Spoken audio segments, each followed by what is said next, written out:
Dear students, I am taking you to rats and pathology, racing against time for students in pathology. And the present section shall be on general pathology.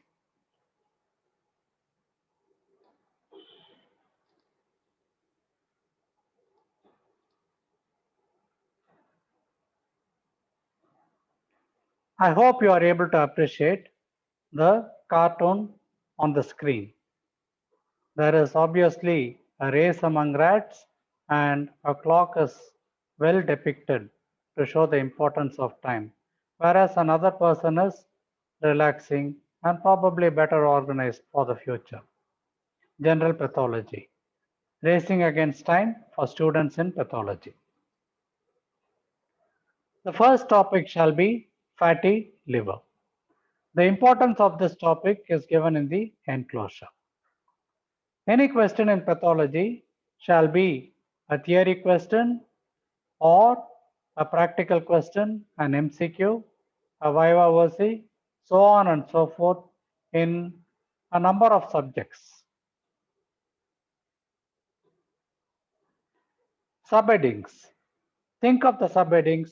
The subheadings will take you to the answer. So these are the subheadings under which I shall be dealing this topic.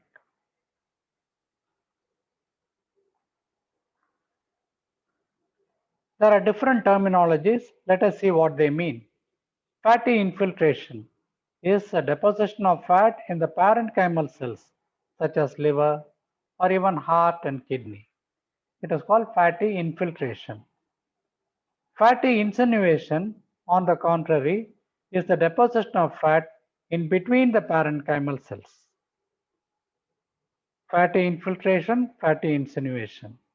And the word fatty change encompasses both. Both these together put together will constitute the fatty change. And what is the definition as such? It is a reversible form of cell or tissue injury with the deposition of fat in the parenchymal cells or in between them or both. And these are the common organs which are affected. Whenever we say fatty change, the organ that comes to our mind is the liver. This is supposed to be a normal picture of the liver. I can identify it by means of the ductular openings. Normally it is brownish red or beefy red in color, whereas the contralateral picture is somewhat yellowish. And there are a number of causes for fatty liver. Please include these: alcoholism, hypoxia, obesity, starvation, protein malnutrition, diabetes mellitus, therapy with steroids, carbon tetrachloride poisoning, and bacterial toxins such as carnitine, a cofactor in diphtheria. So, a lot of causes can be there for which fatty change can be the effect. This will be the hallmark of the answer. Please see this particular flow diagram. In fact, you people should draw this diagram. There will be the mobilization of the free fatty acids, or it is getting absorbed. And once it comes to the liver, this entire liver-like diagram is supposed to be a hepatocyte. The free fatty acid is coming into the hepatocyte. It is converted to fatty acid and then triglycerides, lipoproteins. Ultimately, it is excreted from the liver. So there are multiple stages. Now what will happen is whenever there is a defect in any one of the transformation, the previous component gets accumulated. For example, if the fatty acid is not converted to triglyceride, then there is an accumulation of fatty acid. If the triglyceride is not converted to lipoprotein, the triglycerides keep on accumulating. And these are some of the cofactors which are important: acetate, alpha glycerophosphate, and apoprotein. The fatty acids themselves can be converted to ketone bodies, phospholipids, or cholesterol esters. So any of these components can get accumulated. Ultimately, the cell becomes a fat cell-like appearance and it is called a fatty liver. The causes for it we had mentioned earlier. So all of these are the causes. Another one is orotic acid. In experimental animals, they found that there is a defect in the excretion of the lipoprotein, and that is because of orotic acid. And look at this liver, both the lobes are affected. In fact, all the smaller lobes also will be affected, right, left, and the caudate and the quadrate lobes, all are being affected. The liver is enlarged, massively enlarged, and the capsule is stretched and shiny. I can see the reflection of the light. It is smooth, glistening. In pathology, you will have to use a lot of adjectives. Look at this one, the gross picture of a fatty liver. The liver is massively enlarged, 4 to 6 kg. Normally, it is about 1.5 kg in weight. It is yellowish in color, and the external surface is smooth. The capsule is stretched and shiny, and there are no areas of hemorrhage or necrosis. That means it is an indication of a reversible change. Hemorrhage, necrosis, etc. will be irreversible. And this is the cut surface. In any organ description, there will be an external surface and then the cut surface. The cut surface is solid, so I do not find any cystic space. It is solid throughout, greasy, because fat, after all, fat is supposed to be grease, yellowish and uniform. There are no patchy areas of hemorrhage or necrosis.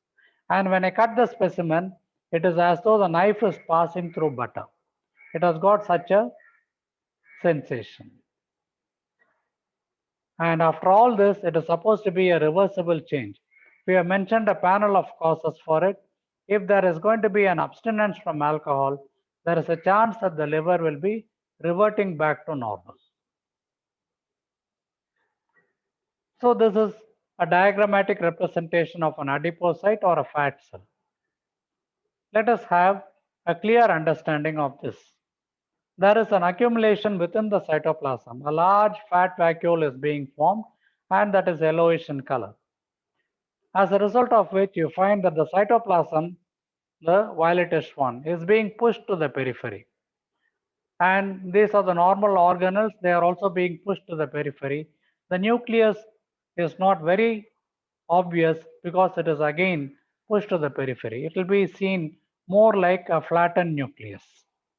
A large cell, large vacuole filled with fat with a thin rim of cytoplasm and a peripheral nucleus.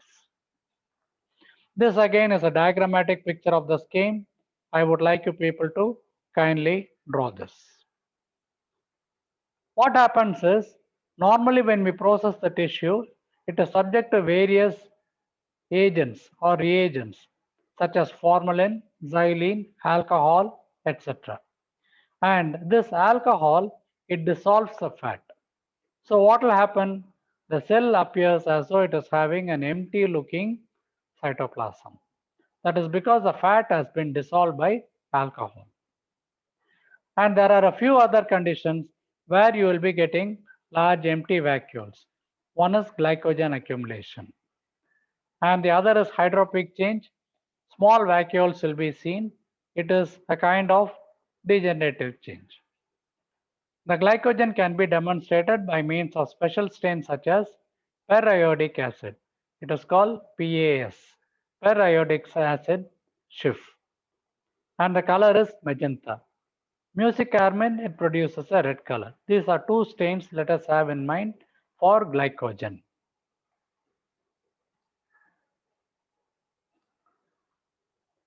This is a normal picture of the liver. I am finding a central hepatocyte, radiating cords, central vein, a central vein. There are radiating cords of hepatocytes, and there is a violetish cytoplasm, vesicular nucleus. And the colorless areas are the sinusoidal spaces. Whereas this is a fatty liver. When compared to this, I find that the hepatocytes are all enlarged, ballooned out, and they are having a vacuolated cytoplasm because the fat has been dissolved by alcohol. So multiple vacuoles are seen of varying sizes. In some areas they are small, whereas in some they are all coalesced together to form one large vacuole. And this kind of an architecture, radiating cords, etc., cannot be visibly made out. And this is a central vein. Because of the enlargement, the sinusoidal spaces are all compressed. So what do I see? Round vacuolated cells. Initially, there are small microvesicles. Look at this particular cell, there are small microvesicles. They all coalesce or join together to form large colorless vacuole, which is pushing the nucleus to the periphery. Sometimes there can be a rupture of the cells, producing what is called as fatasis. In spite of all this, it is a reversible change. If the patient abstains from alcohol or any other cause, you find that the liver can revert back to normal. So that is fatty infiltration. Then what is insinuation? Insinuation is the deposition of fat in between the parenchymal cells. So this is the cardiocytes or the parenchyma. But these are not showing the deposits, but in between that there is abundant fat. And you can see the large cells which are vacuolated with peripheral nucleus. This is called fatty insinuation. This can usually happen in a case of hypoxia. Whenever there is a lack of oxygen, this can happen. And in diphtheria, sometimes I find it is too prominent that the entire heart will become flabby and yellowish. So it is called as a flabby heart. Hypoxia in a case of anemia, etc. And look at this one, multiple patchy areas and even the parenchyma will be separated and there will be insinuation of fat. And these are the causes. And coronary atherosclerosis again can lead to hypoxia or lack of oxygen. See what is happening over here. Let us forget this diagram and concentrate only on the cut surface of it. These are the cardiac myocytes and this is the coronary artery, coronary vein probably. And there will be the branches which will be percolating into the cardiac muscle. Now when there is going to be a lack of oxygen or hypoxia, the region immediately surrounding the coronary artery will have enough oxygen. But further away from that, there is a lack of oxygen, so there is a fatty change or fatty insinuation that happens. Again, a coronary artery is here and further away from that there is a fatty change. So there are alternate dark and light areas. Light, dark areas, again light areas. So this is described as a taboo cat appearance. Look at this cat, it is having alternate dark and light areas. Some books also give them as a tiger effect. And this is it. So there are dark lines as well as pale areas. Alternate dark and light areas, which is called a tiger effect. I hope you are able to superimpose that on this. Another condition is an atheromatous plaque. In this one, the fat from the blood can get percolated and it will get deposited in large blood vessels such as the aorta. And sometimes they can all join together and form large irregular map-like areas.